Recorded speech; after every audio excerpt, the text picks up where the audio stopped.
Jaya Radha Madhava Kunja Bihari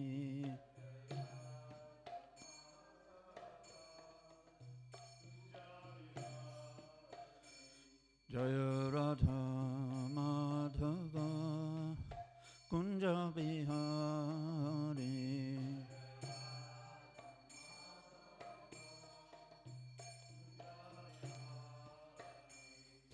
Gopi Jana Vallabha Girivaradhari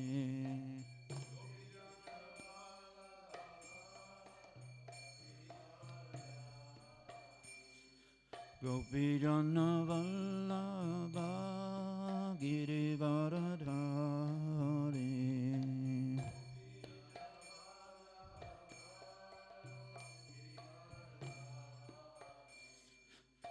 Yasoda Nandana Braja Janaranjana Yasoda Nandana Braja Janaranjana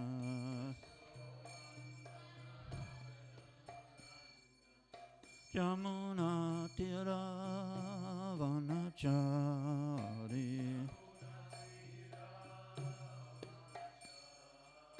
Yamuna Tira Vanachari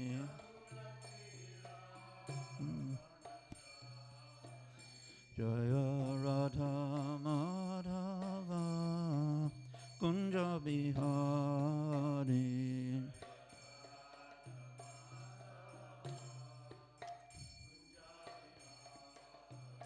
Jaya Radha Madhava Kunja Bihari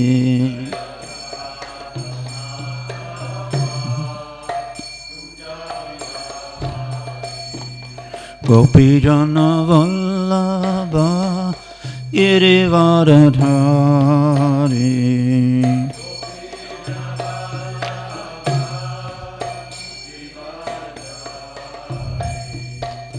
Gopi Jana Vallabha Girivaradhari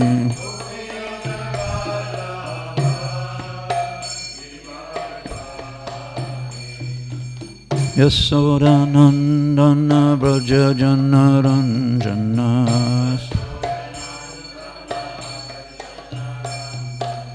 Yasoda Nandana Braja Janaranjana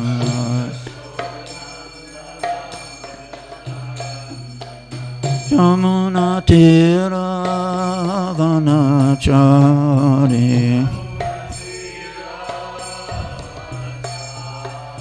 Yamuna Tira Vanachari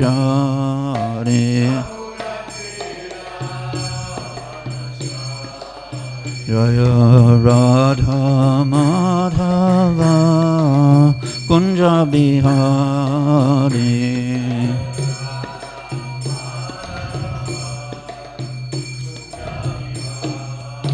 Jaya Radha Madhava Kunja Bihari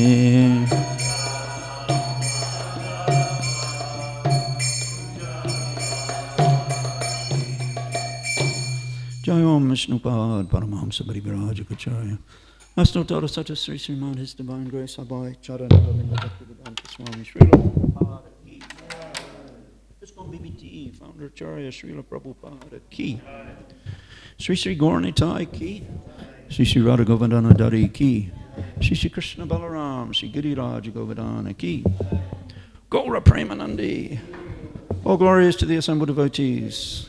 Oh, glories to the assembled devotees. Oh, glories to the assembled devotees. Oh, glories to Sri Guru and Sri Gauranga.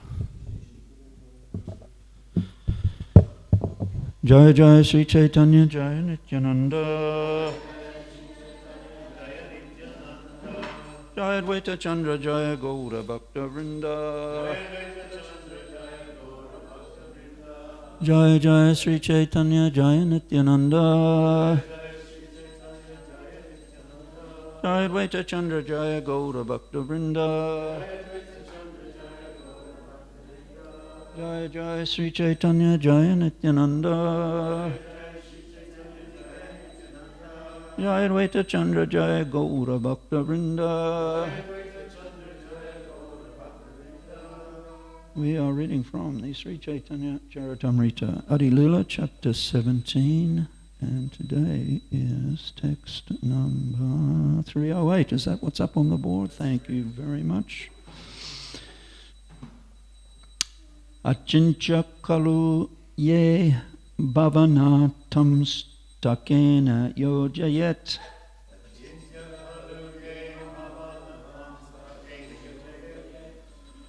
Prakritya param yachcha tad achintya lakshanam.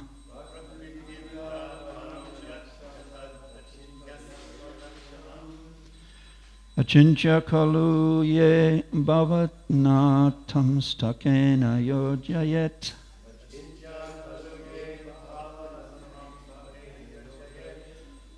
Prakritibhya param yacha tad achintya lakshanam.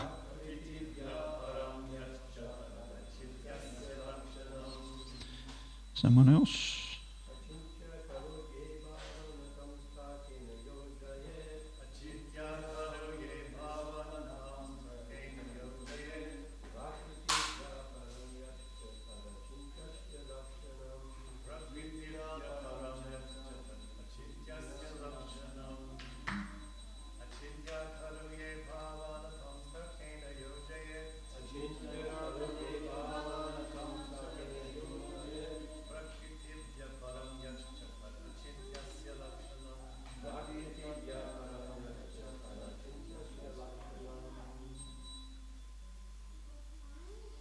Vaishnavis?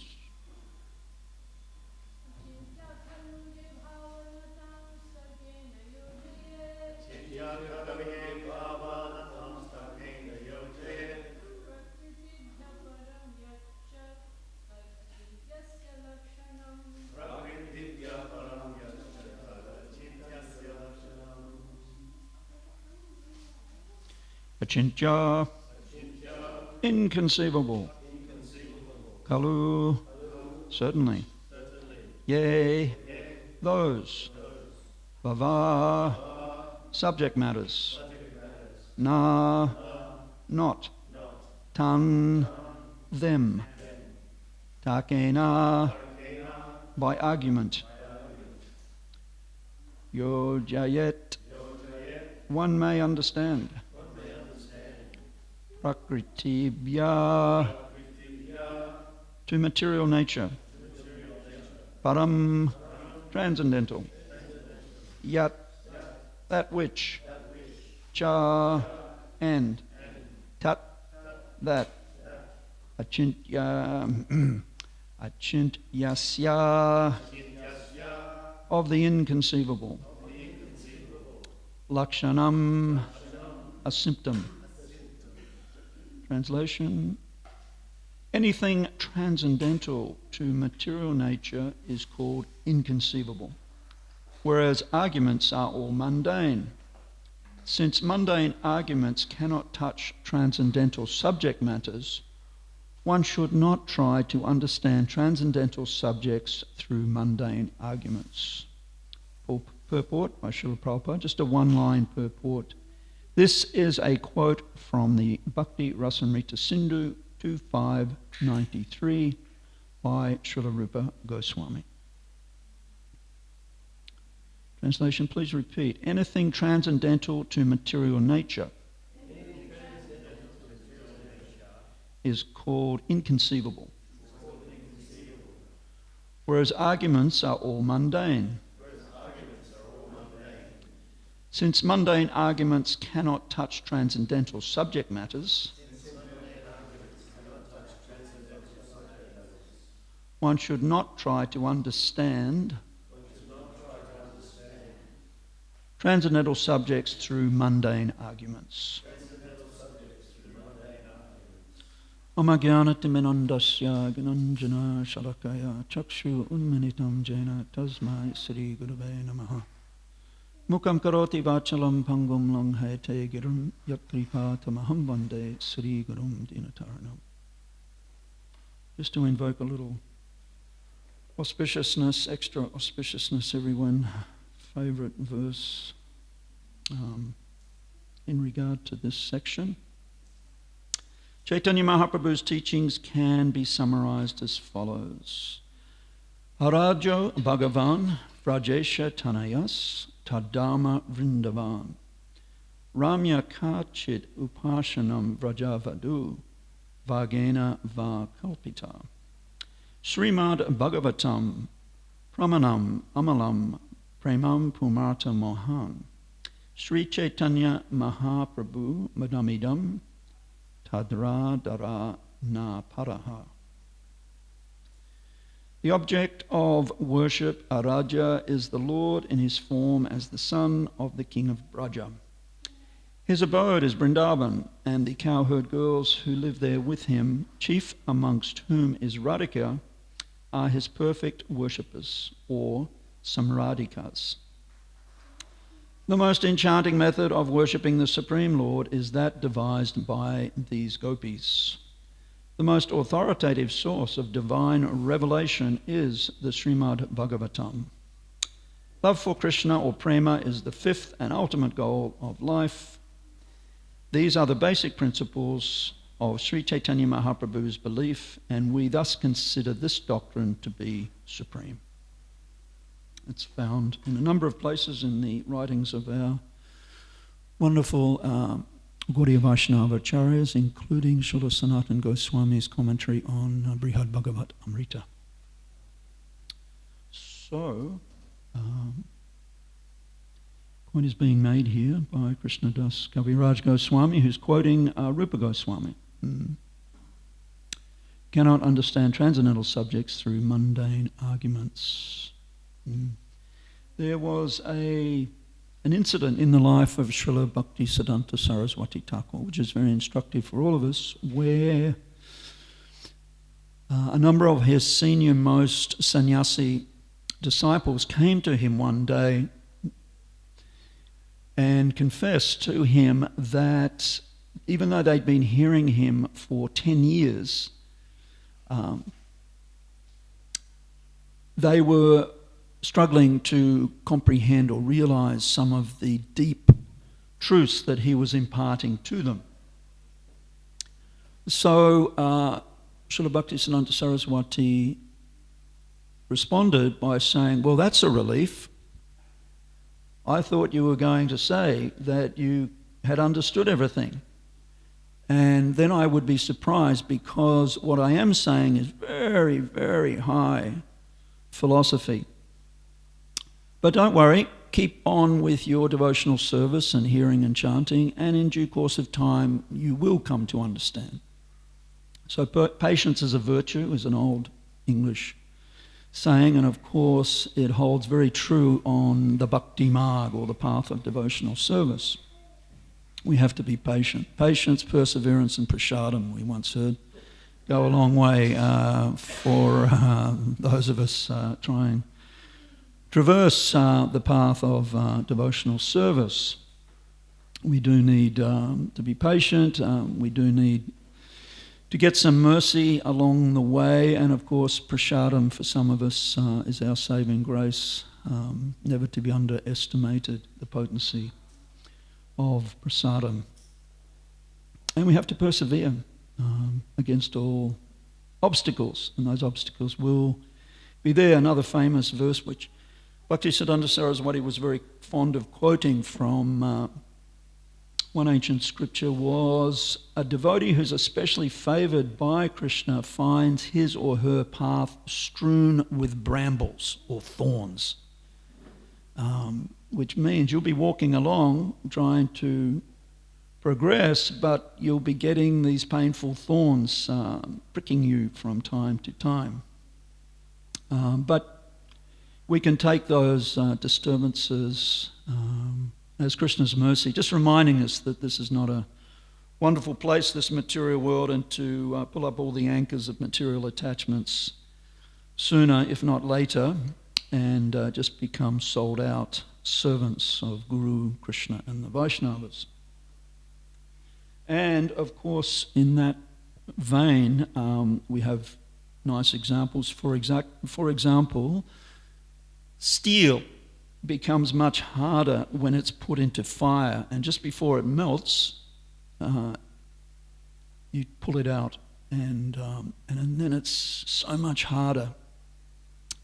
By the sometimes the expressions there, the trials of fire make what doesn't kill you makes you stronger, isn't it? Something like that.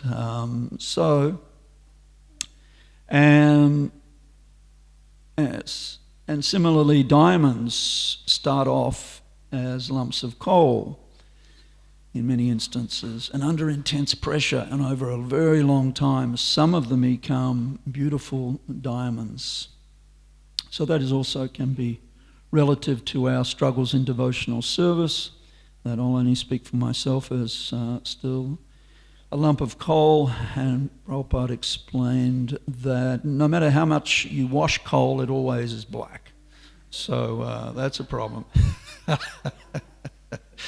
So we're starting a new year, and we can make some devotional New Year's resolutions that, at least in my case, I'm going to stop, or at least I'm going to try really hard this year to progress from being a lukewarm neophyte to having a little enthusiasm for Krishna consciousness.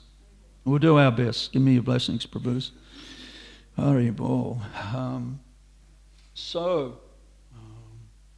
And there are many wonderful aspects, deep theological points in this wonderful Gaudiya Vaishnava philosophy, which may take some time, like the illustrious, no doubt, and very elevated sannyasi disciples of Srila Saraswati Thakur, for us to realise.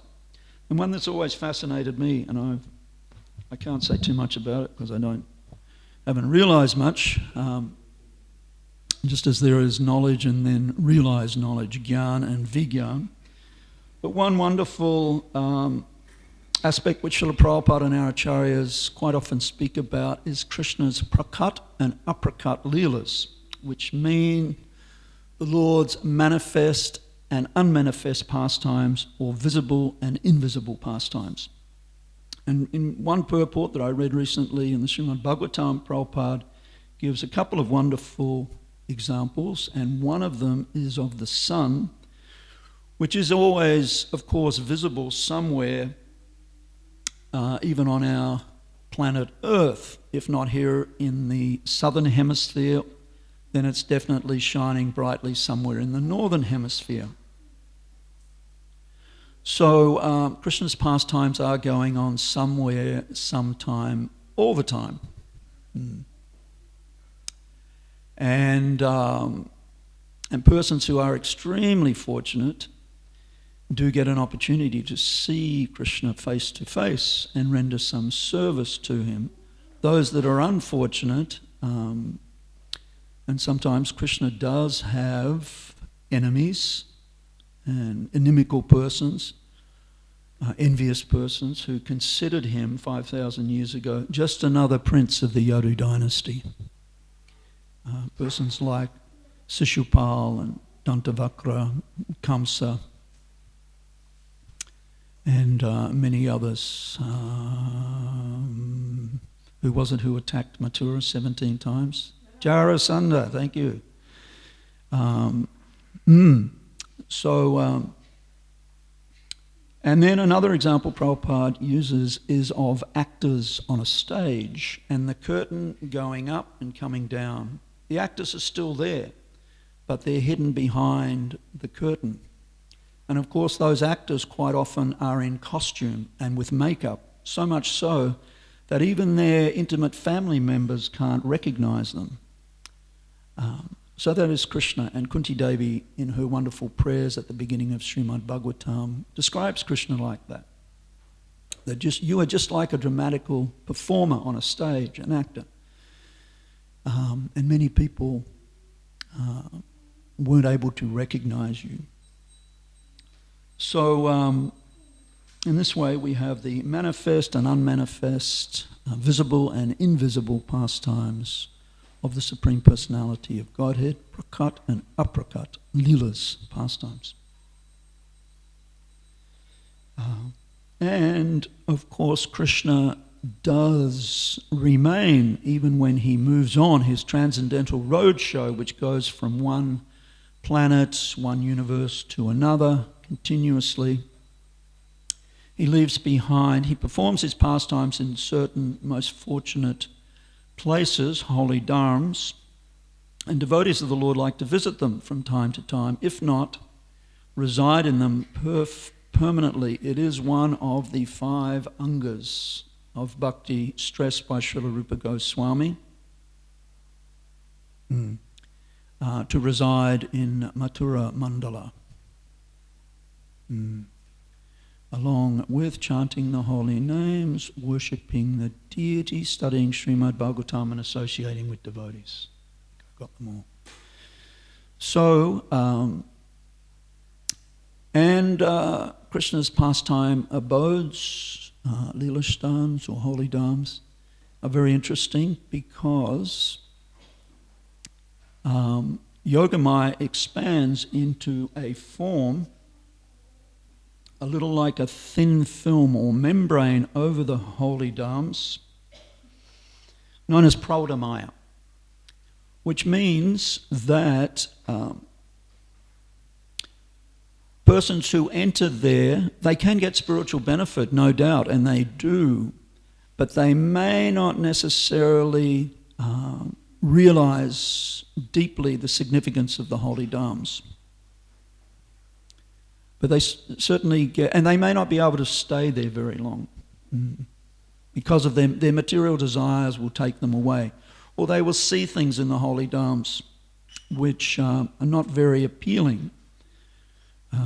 For example, I haven't been for many years, so I'm not but devotees who we see in Vrindavan and other holy places. Quite often there is a proliferation of creatures. And some of those creatures are not very appealing to be close to, such as the hogs and the pigs of Vrindavan with their snouts in the open sewers. That can be for materialistic people very off-putting. And what to speak of the monkeys who manifest what is called lazy intelligence, where they will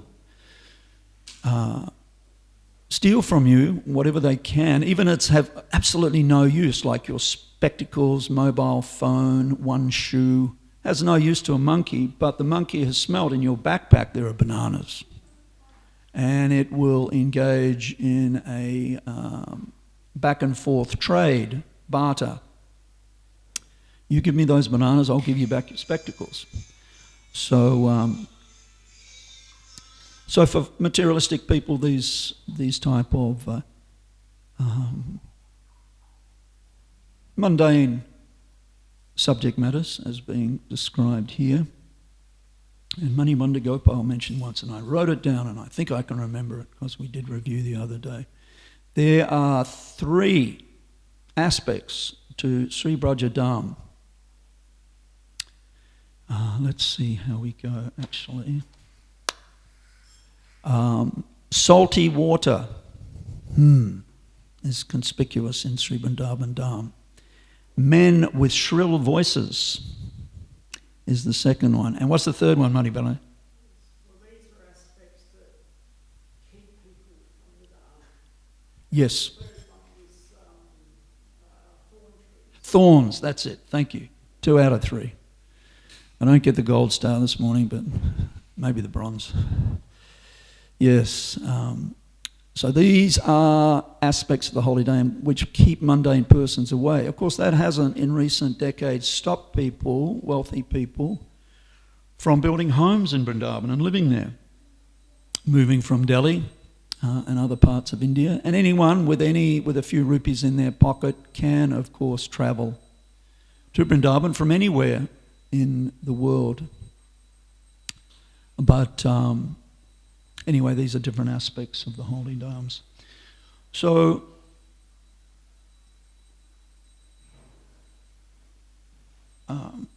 mercy is, of course, very important for all of us in devotional service. Something very instructive is Raghunath Das Goswami's spiritual journey. He is, of course, our Sambandha Abhidaya Prayojana Acharya. Sambandha means we first begin our spiritual journey.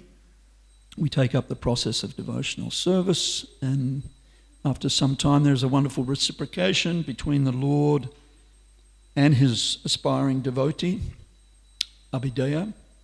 And finally there is the fruit which the devotee can relish in the form of love of Godhead. So Srila Sanatana Goswami, Srila Rupa Goswami and Raghunath Das Goswami, our Prayojana Acharya. And it's described that as a boy, Raghunath Das Goswami first got the association of Haridas Thakur as a mere lad. And from there also, he was able to get the association of Lord Nityananda sometime later. So he received the merciful blessings of those two great souls. And then, despite being the only son of very rich parents, an uncle, Govardhana and Hiranya Majumdar, and being the sole heir to their vast land and fortune, it wasn't enough to keep Raghunath away from running away to join Caitanya Mahaprabhu in Jagannath Puri. And there he was placed in the care of the Lord's secretary, Srila Swarup Damodar Goswami. He was known as Swarupena Raghunath, or the Raghunath of Swarup Damodar. And of course he personally saw many of the extraordinary pastimes of Caitanya Mahaprabhu in Puri. And when both the Lord and Swarup Damodar passed away, he left Puri and travelled to Vrindavan, where he spent the rest of his life in the company of Rupa and Sanatan and the other Goswamis. And of course it was there that Srila Krishnadas Kaviraj Goswami would go every day and hear the pastimes of Caitanya Mahaprabhu narrated by Raghunath Das Goswami, which comprise this Caitanya Caritamrita. It's very interesting that Prabhupada took the trouble very early on in his preaching in the Western world to write 3 books, which he called summary studies. And he joked one time that summary study means you can write whatever you like. But Prabhupada, of course, didn't just write whatever he liked. He was very faithful to the predecessor acharyas. And yes, he gave his wonderful realizations as a Nitya Siddha Uttama Arakari Paramahamsa Vaishnava. But those books, of course, are teachings of Lord Chaitanya, nectar of devotion. And Prabhupada would, even being very economical, and the Krishna book, of course, would sometimes abbreviate those. Even he would refer to his teachings of Lord Chaitanya as the TLC. And they're very elevated topics, very deep philosophical, theological summaries of Gaudiya Vaishnavism. But Prabhupada wanted, even I think before he had an opportunity to publish his Bhagavad Gita as it is. These books came out quite early, even late 60s and early 70s. And of course they were published, at least the initial print runs were published with the kind donations of some of his earliest disciples, Brahmananda Gagamuni Prabhus, Jayananda Prabhu, and of course Sriman George Harrison Prabhu, who gave a princely sum of $19,000 for the Krishna book to be printed. Even George's lawyer or accountant at the time was concerned. George, you're giving this large amount of money. But George was insistent, no, I want to, I've been asked by Prabhupada directly and his servants like Shyam Sundar Prabhu. And of course, so those books all came out and they were distributed. But they're very high philosophical subject matters, but that's the glorious history of Srila Prabhupada seizing the opportunities and giving condensed nectar of Mahaprabhu's sublime teachings and teachings of Lord Caitanya, of course, the deep philosophical discussions that Mahaprabhu had with personalities like Prakashananda Saraswati, in Puri, Sarvabhauma Bhattacharya, and of course Rupa, Sanatan, and other exalted personalities. So this Gaudiya Vaishnavism is certainly not meant to be taken casually. It's certainly not armchair philosophy. Sometimes Krishna's devotees are even more merciful than the Lord himself in that they disregard on occasion Krishna's instructions that transcendental knowledge is not meant to be given to faithless persons. I think he says that in the Gita. This knowledge, even the ABCs of spiritual life, Bhagavad Gita, Krishna kind of warns it's not meant to be disseminated amongst faithless persons. It's actually meant for Rajarshis, or people who are very somewhat spiritually enlightened and cultured. It's actually meant for them, but sometimes devotees, out of their feelings of compassion for fallen souls, even give some information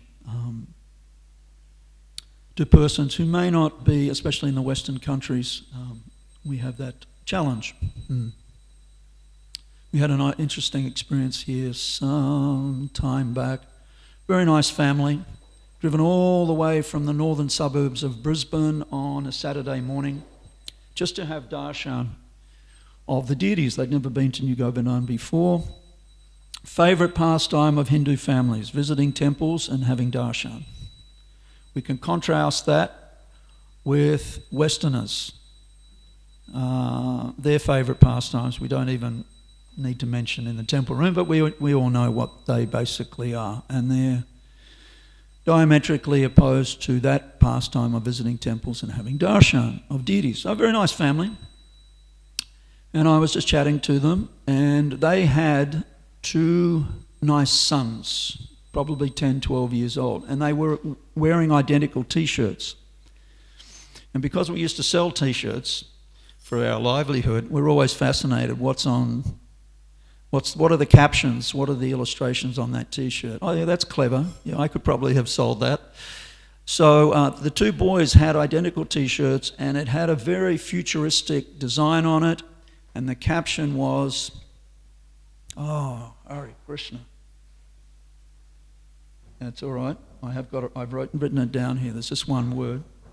"The future is virtual." That was the caption. And I complimented the lads. I said, "Very nice T-shirts." And the older boy immediately put his arms out like this and said, "I am hugging God virtually." And I didn't know what to say to that. I didn't have a comeback line for that. Maybe I said, "Jai Sri Krishna." And the parents were very proud. They were beaming. And I thought, well, that's good.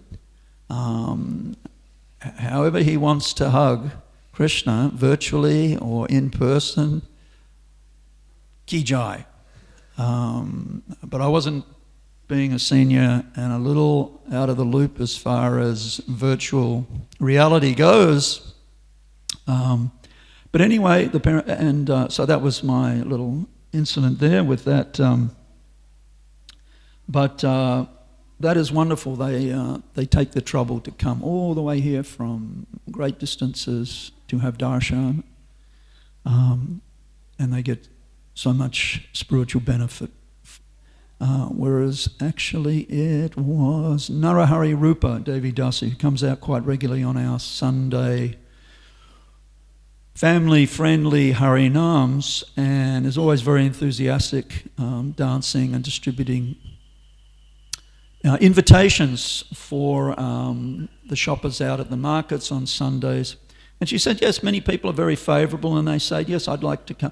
But then she does occasionally meet someone who says, no, I'll never come. They don't as yet have the prerequisite stockpile of pious activities, but they may well get there because they regularly eat at our Govinda's restaurants. So they're getting prasadam, and that's going to purify them. Unknown pious activity, agyata sukriti. I haven't used that word for a long time. So I have to leave a little time, everybody, to read something about Jagadish Pandit, whose appearance day it is today. Perhaps I've got time just to, while researching about Jagadish Pandit, perhaps I can just really go somewhere else here, and just because it was very interesting. So much nectar in Caitanya Vaishnavism. I did come across some nice references regarding Krishna's funny Brahmana friend, Madhu Mangala. And some of you may know, especially if you're keen readers of Srila Jiva Goswami's Gopal Champu, which we know our revered god sister Ambika Devi Dasi is a great student of, and Gopal Champu is very wonderful. And at least there, and I'm sure in the other writings of the Goswamis, we have quite a lot about Madhu Mangala, Krishna's funny Brahmana friend. And his grandmother, anybody know who Madhu Mangala's grandmother is? Very famous lady, yeah. Purnamasi, thank you very much, Vaishnava, yes. Who is the expansion of Yogamaya in Krishna's Braja pastimes. And she is a venerable, saintly older lady, and she lives in a hut made of leaves. And she and Vrinda Devi are always arranging the upcoming daily pastimes of the divine couple, Sri Radha and Krishna, and all their friends. So, and Madhu Mangala's father is Sandipani Muni. And his mother is Sumukhi, sister is Nandimukhi. And he is a very intimate friend of Krishna's, so in Sakya Ras, but with the added blessing of Hasya, which is described as he is a Rasika connoisseur in joking. So he gives Krishna immense, not only Krishna, but all of the residents of Vrindavan, Madhu Mangala gives them all immense pleasure and happiness by his joking words. So we'll try and say a little something. I'm just going to read this morning, everyone. This is, we can find it here. Let's go back. What's happening? What is groaning there? That's not good. Groaning in ecstasy, maybe. Hare Krishna. Now, we have done something here. Oh, no. We talked about technology, everyone, and now we've... Okay, let's just see. I think I can find it. Hare Krishna. Okay. Bear with me, everyone. All right. Getting close. Okay. Here we go.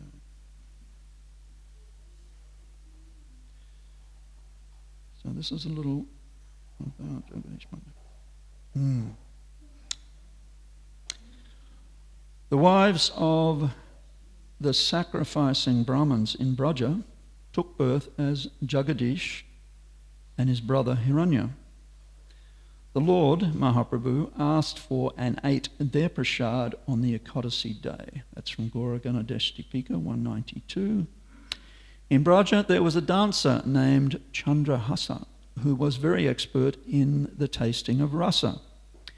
In Caitanya Leela he became Jagadish Pandit, who also took great pleasure in dancing for the Lord. That's also from Govardhana Deshti 143. Jagadish Pandit is considered to be simultaneously both Nityananda Saka and Caitanya Saka, a branch both of Caitanya as well as Nityananda in the desire tree of devotion. He was born in the town of Guwahati in modern-day Assam. His father's name was Kamalaksha Bhatta. Both of his parents were devotees of Vishnu. When they died, he came with his wife Dukini and his brother Hiranya to Mayapur on the shores of the Ganga, where they built a home near that of Jagannath Mishra. Jagadish Pandit became Jagannath Mishra's very close friend. Jagadish and his wife Dukini had the same kind of parental affection for the little Nimai as Jagannath and Sachi themselves. Dukini was like a mother to Nimai, and even sometimes acted as his wet nurse. Nimai, the son of Sachi, is none other than the son of Jasoda, the Supreme Lord Krishna incarnate. It is not possible for anyone but an eternal associate of the Lord to have the good fortune to treat him like a son in this way. Nimai begs for Jagadish's offering. Mahaprabhu showed through his pastimes just how dear he considered Jagadish Pandit to be. Sriman Mahaprabhu is the father of Samkirtan, and even as a child he tricked everyone into chanting the holy names. Sachi and all the other neighbours would clap their hands and sing the names of the Lord in order to make him stop crying. One Ekadasi day, however, Nimai kept on crying, despite Sachi Mata and Jagannath Mishra's chanting the names in the usual way. His parents became confused and anxious, and in desperation asked him, "What do you want, child? What must we give you to make you stop crying?" Nimai answered, "Today they have made a rice offering to Vishnu at Jagadish's house. I want to eat some of that prasad. Please give me some of that prasad and I will stop crying." Nimai, I will stop crying. Got a big photograph here. Let's go. Hare Krishna. How could he know that Jagadish Pandit made a rice offering on Ekadashi? Jagadish Mishra immediately went to his neighbour's house and was surprised to see that a large offering had indeed been made to their Vishnu deity. Jagannath told Jagadish of Nimai's request, adding that he was worried that it would not be correct for him to eat rice on Ekadasi day. But Gauranga's eternal associate Jagadish Pandit knew that it was little Gopal in the form of Nimai who was hungry. Without any hesitation, he gave the entire offering to Jagannath Mishra. As soon as Nimai received the plate, he immediately stopped crying and joyfully started to eat. Jagadish Pandit and Hiranya are Chaitanya's branches of the desire tree of devotion. The merciful Lord gave them his grace when he was a little boy. He ate the offerings to Vishnu at their house on the Ekadasi day. That's a quote from Caitanya Caritamrita 110.70-71. Jagadish Pandit purifies the entire universe because the nectar of love for Krishna pours from him like torrents of rain. Again from Caitanya Caritamrita 111.30. The above-mentioned pastime is described in the Caitanya Bhagavat, Adikanda, chapter 4. The Lord grabs the things of the devotees even if he doesn't offer them, but he shows no interest whatsoever in the gifts of the non-devotees. Just as Mahaprabhu was conquered by the devotion of Jagadish Pandit, so too was his dearest companion Nityananda Prabhu, who considered him to be one of his own intimate associates. Nityananda Prabhu was Jagadish's life and soul. Jagadish was present in Panihati for the Chira Dadi Mahotsava, Chip Rice and Yogurt Festival. Jagadish and Jagannath. Before taking sannyas, Mahaprabhu ordered Jagadish to go to Nilachala to preach Krishna Bhakti and the religious practice of the age, Harinam Sankirtan. The son of Nanda, Sri Krishna, and the son of Jagannatha Mishra, Sri Gaurasunda, are the same truth as Jagannath himself. When he arrived in Puri, Jagadish went for Jagannath's darshan and melted with love when he saw him. When on his way back to Bengal, however, he felt extreme separation from Jagannath. Thousands and thousands of people go on pilgrimage to Puri every single day. All of them take darshan of Jagannath, but how many of them are overcome by feelings of separation when returning home? Perhaps once in a while, some fortunate individual is able to feel such emotions. If one truly feels such pangs of separation, then this is a sign of Jagannath's mercy. If not, then one has not truly received the grace of the Lord. Jagannath Dev saw Jagadish crying and so mercifully appeared to him in a dream and told him to take his vigraha and serve it. Simultaneously, he appeared to the king of Orissa and ordered him that at the time of the Nava Kalevara, when the wooden deity of Jagannath is changed, the outgoing form should be given to Jagadish Pandit. Thus, when he met Jagadish, the Maharaj considered it to be a great honour to give him Jagannath's outgoing form, which is known as the Samadhishta Vigraha.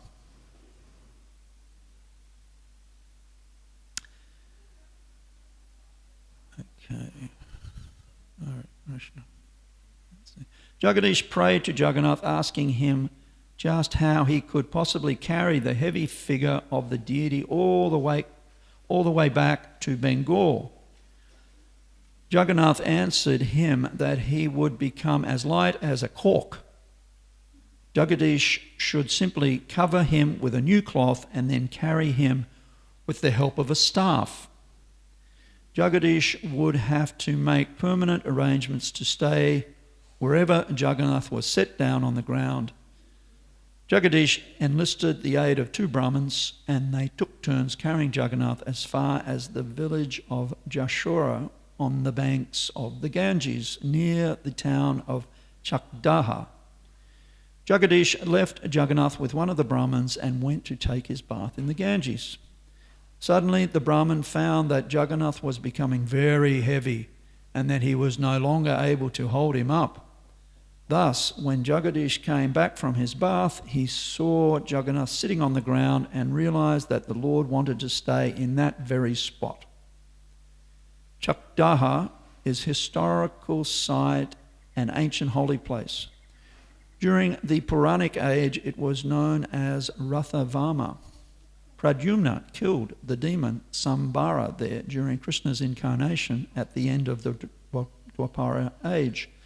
And thus it was known as Pradyumna Nagara. Prior to that, when Bhagirath was bringing down the Ganga in order to save the Sagara dynasty, he buried the wheel of his chariot there. Thus the town was also given the name Chakradaha, which in time has been transformed into Chakdaha. When the local people heard that the Jagannath deity from Puri had come to stay in Jashura, they flocked there in their thousands to seek his darshan. This is how Jagadish decided to remain in Jashura rather than return to his home in Mayapur. Both Nityananda Prabhu and Caitanya Mahaprabhu visited the Jagannath temple in Jashora on 2 occasions, being attracted by Jagadish Pandit and his wife's parental devotion. They held Sankirtan and a feast both times. As the Lord was about to leave Jashora to go to Puri, Dukini began to cry from the imminent separation so intensely that the Lord agreed to remain behind in the form of the Gora Gopal deity. In the course of the couple's household life, they had a son named Ramabhadra Goswami.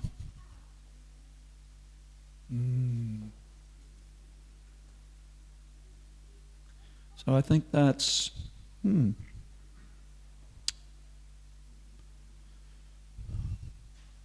right, we'll stop there. That's it. Jai. Any questions, comments, or corrections? Anyone? Is there a microphone, Manibandha Gopal? Could somebody... Hare Krishna.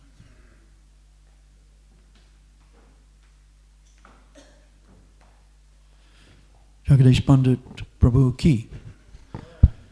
It's an interesting story about how George Harrison gave that money. Actually, Shamashundra mentions in the Chasing Rhinos with the Swami that Shamasundra's friendship, he made a point never to ask George Harrison for money, and Prabhupada was pushing him, you ask money to print the Krishna book. So reluctant, and he said, you ask him, Krishna will help you. So anyway, he visited George Harrison and he reluctantly asked him, and George Harrison got very angry. He said, you don't realise how many times I get asked to give money every day? And all of a sudden, like it was in the evening time, all of a sudden there was an ear-splitting crack of thunder and lightning, and the power went out. And they were sitting in pitch dark for, 5-10 seconds, and then the power come on, and George Harrison had a big smile on his face. Well, I can't argue with that, can I? And he agreed to give the money. Very nice. Thank you, Manibandha Gopal. Yes. Thanks for sharing. Anything else? Anyone? The 5 main activities in bhakti. I heard a nice rhyme that helps to remember those. Nam, Dham, Bhagavatam, deities and devotees. Very nice. Nam, Dham, Bhagavatam, deities and devotees. All right. You want to take note of that? Thank you. That's good. We'll definitely lock that one away. I'm going to write it down right now. Anything else? All right. Jai Ho. Sri Caitanya Caritamrita ki jai. Srila Prabhupada ki jai.